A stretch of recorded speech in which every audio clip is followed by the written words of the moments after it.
जय श्री राधे। एक बारी पुनः आप सभी लोगों का इस सप्ताह में स्वागत करता हूं और क्रम को आगे बढ़ाते हैं। पिछली बार जैसे हमने जो है श्रीमद् भगवद गीता की यात्रा में जो है वो पंचम यानी कि 5 अध्यायों का अध्ययन किया था, तो इस सप्ताह जो है हम छठे यानी कि जो छठा अध्याय है उसके बारे में चर्चा करते हैं और हम जानने का प्रयास करेंगे कि छठे अध्याय में किस तरीके से जो है वो कर्म योग और संख्या योग दोनों के साधनों में किस तरीके से उपयोगी हैं, क्या कारण रहे, ध्यान योग किस तरीके से इसमें बताया गया है, इन सब का जो है वो इसमें हम जिक्र करेंगे, अनुसरण करेंगे। तो आगे चलते हैं छठे अध्याय की तरफ बिना किसी समय को व्यर्थ करे हुए। और मैं आपको बता दूं कि पहले इस अध्याय का जो पहला श्लोक है उसमें कर्म योग की प्रशंसा की गई है, दूसरे में संन्यास और कर्म योग की एकाता का प्रतिपादन करके और तीसरे में कर्म योग के साधनों का वर्णन किया गया है। इस तरीके से बाकी श्लोक जो है हम देखने का प्रयास करते हैं। तो पहला जो श्लोक है छठे अध्याय का वो हम देखते हैं। पहला श्लोक है कि अनाश्रितः कर्म फलम कार्यम कर्म करोति या स सन्यासी च योगी च न निर्गुण च अक्रिया। यानी कि कर्म फलम यानी कि कर्म फल का अनाश्रित यानी कि आश्रय ना लेकर श्री भगवान बोले, क्या बोले श्री भगवान कि जो पुरुष कर्म फल का आश्रय ना लेकर करने योग्य कर्म करता है वह सन्यासी तथा योगी है, और केवल अग्नि का त्याग करने वाला सन्यासी नहीं है तथा केवल क्रियाओं का त्याग करने वाला योगी नहीं है। श्री भगवान जो है वो समझाते हैं कर्म के बारे में, कर्म जो फल है उसके बारे में।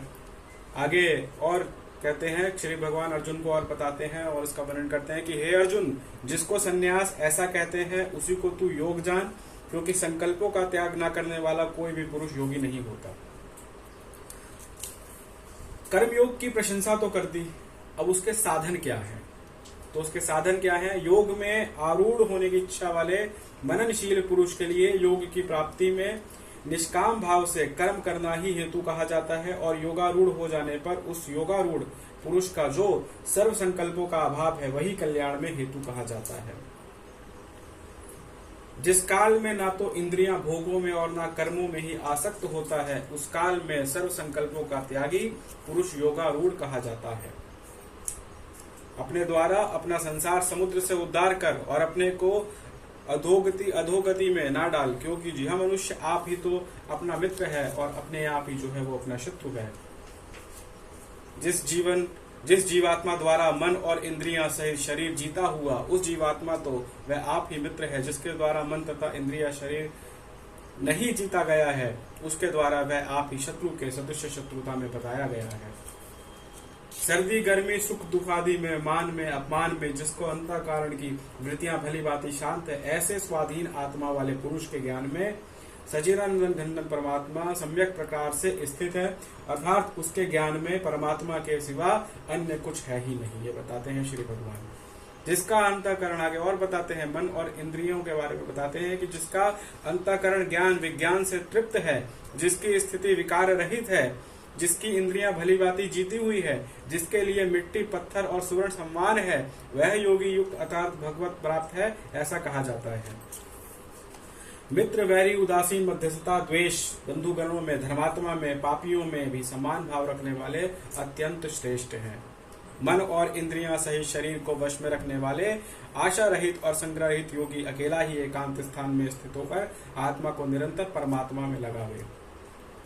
शुद्ध भूमि में जिसके ऊपर क्रमशः कुशा, मृगछाला और वस्त्र बिछे हैं, जो ना बहुत ऊंचा है और ना बहुत नीचा, ऐसे अपने आसन को स्थित स्थापन करके उस आसन पर बैठकर चित्त और इंद्रियों की क्रियाओं को वश में रखते हुए मन को एकाग्र करते हुए इसकी शुद्धि के लिए योग का अभ्यास करें।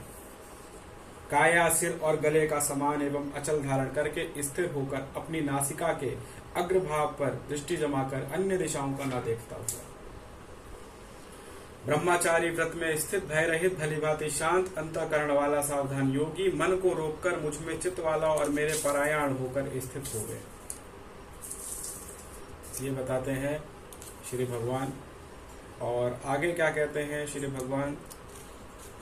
कुरुक्षेत्र का किस तरीके से आगे कुरुक्षेत्र की रणभूमि में ज्ञान देते हैं। तो आगे कहते हैं कि हे अर्जुन, यह योग ना तो बहुत रखने वालों का, ना बिल्कुल ना खाने वालों का, ना बहुत शयन करने वालों का, स्वभाव वाले का, और ना सदा जागने वाले का ही सिद्ध होता है।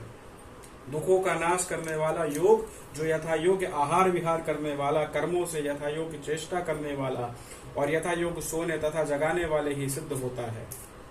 अत्यंत वश में किया हुआ चित्त जिस काल में परमात्मा ही भली भांति स्थित हो जाता है, उस काल में संपूर्ण भोगों से पुरुष योगयुक्त है, ऐसा कहा जाता है।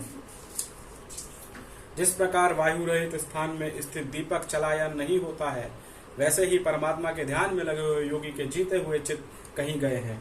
योग के अभ्यास से निरुद्ध चित्त जिस अवस्था में प्राम हो जाता है, जिस अवस्था में परमात्मा के ध्यान से शुद्ध ही सूक्ष्म बुद्धि द्वारा परमात्मा को साक्षात करता हुआ सज्जनानंदन परमात्मा ही संतुष्ट रहता है, इंद्रियों से अतीत केवल शुद्ध हुई सूक्ष्म बुद्धि द्वारा ग्रहण करने योग्य अनंत आनंद उसको जिस अवस्था में अनुभव करता है, जिस अवस्था में स्थित यह योगी परमात्मा के स्वरूप विचलित होता ही नहीं है। परमात्मा की प्रतिरूप जिस लाभ को प्राप्त होकर उससे अधिक दूसरा कुछ भी लाभ नहीं है। परमात्मा प्राप्ति रूप जिस अवस्था में स्थित योगी बड़े भागी द्वारा दुखों से चलायन नहीं होता। और आगे क्या कहते हैं, आगे किस तरीके से समझाते हैं, तो आगे कहते हैं कि जो दुख रूप संसार के संयोग से रहित है, जिसका नाम योग है, उसको जानना चाहिए। वह योग न उकसाते हुए अर्थात धैर्य और उत्साहयुक्त चित्त से निश्चय पूर्वक करना कर्तव्य है। संकल्प से उत्पन्न होने वाली संपूर्ण कामनाओं को निश्चय रूप से त्याग कर और मन के द्वारा इंद्रियों के समुदाय को सभी ओर से भली भांति रोककर क्रम क्रम से अभ्यास करता हुआ उपरांत को प्राप्त है। धैर्य युक्त बुद्धि के लिए द्वारा मन को परमात्मा स्थित करके परमात्मा सिवा कुछ भी चिंतन ना करें। ये बहुत अच्छी बात कही गई और मैं भी इस बात को जो है वो मानता हूँ कि आपके आसपास क्या हो रहा है, आप कैसे अपने जीवन को जी रहे हैं, आप कितना संकट में हैं। अगर हम 24 घंटे में इस बात को भूल जाएं और सिर्फ परमात्मा का अनुसरण करें, हम अपने आप को परमात्मा में जो है वो ले जाएं, हम श्री कृष्ण को जो है समर्पित करें, हम श्री राम को समर्पित करें, हम जिसको भी समर्पित करें, अगर हम उसको समर्पित करते हैं, उसका अनुसरण करते हैं, परमात्मा का अनुसरण करते हैं, परमात्मा का संकल्प करते हैं, तो हम अपने आप को उस सभी कष्टों से मुक्त कर रहे हैं। हम अपने आप को उनसे जोड़ रहे हैं। हमारे आसपास क्या हो रहा है इसका चिंतन बिल्कुल कतई मत करिए। कौन क्या कर रहा है, कुछ नहीं, कुछ भी नहीं, सिर्फ परमात्मा का अनुसरण करें। भरोसा रखिए, अगर आप परमात्मा का अनुसरण करते हैं तो अभी आप सभी चिंताओं से मुक्त होंगे, सभी दुखों का निवारण है। बहुत शक्ति है इसमें। अगर आप परमात्मा का निरंतर अनुसरण कर रहे हैं, बहुत शक्ति है इसमें। आप खुद को जोड़ रहे हैं, आप खुद को कनेक्ट कर रहे हैं और यही आपकी ताकत है। आपकी ताकत आपके पास है, आपको उसको पहचानना है। तो इसी बात को बताया है इसमें कि परमात्मा के सिवा कुछ भी चिंतन ना करें, यही जो है इसमें बताया गया है। यह स्थिर न रहने वाला चंचल मन जिस शब्दादि विषय के निर्मित संसार में विचरता है, उस विषय से रोककर यानी हटाकर इसे बार बार परमात्मा ही निरुद्ध करें। क्योंकि जिसका मन भली प्रकार शांत है, जो पाप से रहित है, जिसका रजोगुण शांत है, ऐसे ही सच्चिदानंद ब्रह्मा के साथ एकाभाव होगा, योगी को उत्तम आनंद प्राप्त होता है। वह पाप रहित योगी इस प्रकार निरंतर आत्मा को परमात्मा में लगाता है, सुख पूर्वक परम ब्रह्मा परमात्मा की प्राप्ति अनंत आनंद का अनुभव करता है। सर्वव्यापी अनंत चेतन में एक ही भाव से स्थिर रूप योग युक्त आत्मा वाला, स्वभाव से देखने वाला योगी आत्मा को संपूर्ण भूतों में स्थित संपूर्ण भूतों की आत्मा कल्पित देखता है। जो पुरुष संपूर्ण भूतों में सबके आत्मरूप मुझे वासुदेव को ही व्यापक देखता है, उस संपूर्ण भूतों को मुझ वासुदेव के अंतर्गत देखता है, उसके लिए मैं अदृश्य नहीं होता और वह मेरे लिए अदृश्य नहीं रहता। ये बहुत अच्छी बात कही है उसने। अगर आप ये सोचते हैं कि भगवान है और वो मुझसे आके मिले, तो मेरा मानना यह है कि भगवान आपसे आके मिलेंगे। अगर आपने सही सच्चे मन से और पूरी निष्ठा के साथ अगर आपने अनुसरण कर दिया परमात्मा को, तो परमात्मा आपको दिखेंगे। आप परमात्मा को देख सकते हैं, लेकिन हमें परमात्मा का अनुसरण करना पड़ेगा। और यही परमात्मा कहते हैं, भगवान यही कहते हैं कि मैं दृश्य और अदृश्य हूं, लेकिन अगर कोई मेरा अनुसरण करता है तो मैं उसके लिए दृश्य हूं। अगर आप सही में पुकारते हैं, अगर आप पूरी निष्ठा के साथ, बिना किसी जो है वो छल कपट के, बिना किसी भी जो है वो आपके मन में सवाल के अगर आप अनुसरण करते हैं, तो वो आपसे जरूर मिलेंगे। वो आप देख सकते हैं, उनको आप महसूस कर सकते हैं। और यही होता है, मैं आपको बताऊं, यही जो है वो फैक्ट है। अगर हम भरोसा कर रहे हैं तो हमारा भरोसा तभी साबित होता है। मैंने फिर से कहा कि ये हमारी ताकत है।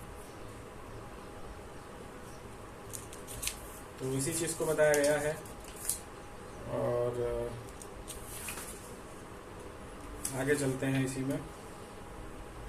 जो पुरुष एक ही भाव से स्थिर होकर संपूर्ण भूतों में आत्मरूप स्थित मुझे चिंतन वासुदेव को भजता है, वह योगी सब प्रकार से बरसता हुआ मुझ में ही बरतता है। मैंने पहले इस बात को बताया। हे अर्जुन, जो योगी अपनी भांति संपूर्ण भूतों में सम देखता है और सुख अथवा दुख का भी सब में सम देखता है, वह योगी परम श्रेष्ठ माना गया है। अर्जुन बोले कि हे मधुसूदन, अब अर्जुन बोलते हैं। अर्जुन आगे कहते हैं कि या अयम योगा त्वया प्रोक्ता सामेन मधुसूदन एता अहम न पश्यामि चचलवात स्थित स्थिराम। कि हे अर्जुन बोले कि हे मधुसूदन, जो यह योग अपने स्वभाव संभाव से कहा है, मन के चंचल होने में मैं इसकी नित्य स्थिति को नहीं देखता। क्योंकि हे श्री कृष्ण, ये मन बड़ा चंचल प्रमथन स्वभाव वाला, बड़ा दृढ़ और बलवान है, इसलिए उसका वश में करना वासुदेव रोकने की भांति अत्यंत दुर्कर माना जाता है। श्री भगवान बोले कि हे महाभाव, निसंदेह मन चंचल कठिनता से वश में ना रखने वाला, परंतु कुंती पुत्र अर्जुन यह अभ्यास और वैराग्य वश में होता है।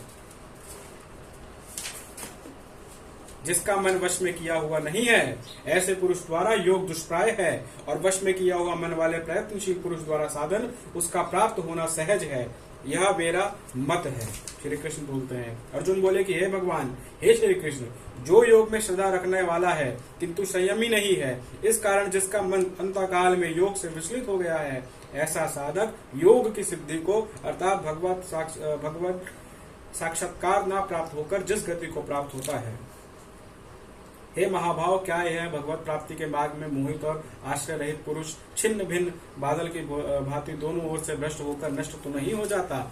श्री कृष्ण बोले कि वो बोले अर्जुन की हे कृष्ण, मेरे इस संशय को संपूर्ण रूप से छेदन करने के लिए आप ही योग्य हैं, क्योंकि आपके सिवा दूसरा इस संशय का छेदन करने वाला मिलना संभव नहीं है।